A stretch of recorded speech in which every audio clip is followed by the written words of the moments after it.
আজ থেকে অসমে আনুষ্ঠানিকভাবে শুরু হয়েছে লোকগণনা ২০২৭-এর অনলাইন স্বগণনা প্রক্রিয়া। এর মাধ্যমে রাজ্যের বাসিন্দারা ঘরে বসে অত্যন্ত সহজে নিজেদের এবং পরিবারের সদস্যদের তথ্য অনলাইনে পূরণ করে লোকগণনায় অংশগ্রহণ করতে পারবেন।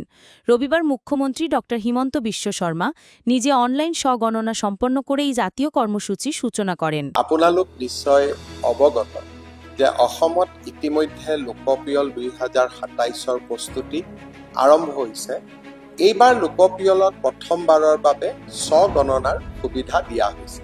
প্ৰথম পৰ্যায়ত ২ আগষ্টৰ পৰা ১৬ আগষ্টলৈকে আপোনালোকে নিৰাপদ স্বগণনা পৰ্টেলৰ জৰিয়তে নিজৰ তথ্য নিজে অনলাইন যোগে প্ৰদান কৰিব পাৰিব।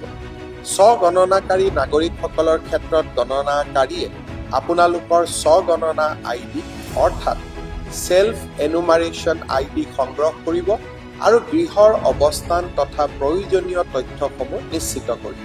আনহাতে যিসকল নাগৰিকে স্বগণনা সম্পূৰ্ণ কৰা নাই তেওঁলোকৰ ক্ষেত্ৰত গণনাকাৰীয়ে ঘৰলৈ গৈ সকলো পৰ্যায়ৰ তথ্য যেনে গৃহৰ অৱস্থা, পানীৰ সুবিধা, বিদ্যুৎ, শৌচালয়ৰ সুবিধা, ৰন্ধনত ব্যৱহৃত ইন্ধন, ইণ্টাৰনেট, মোবাইল বাহন আদি প্ৰয়োজনীয় তথ্য সংগ্ৰহ কৰি গৃহ তালিকা আৰু গৃহ পিয়ল সম্পূৰ্ণ কৰিব।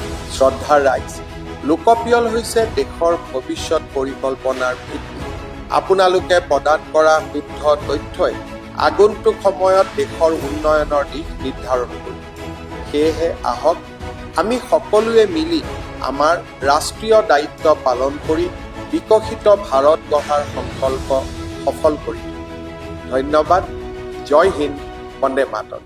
তিনি জানান, ডিজিটাল ব্যবস্থার মাধ্যমে নাগরিকদের অংশগ্রহণ আরও সহজ ও স্বচ্ছ হবে।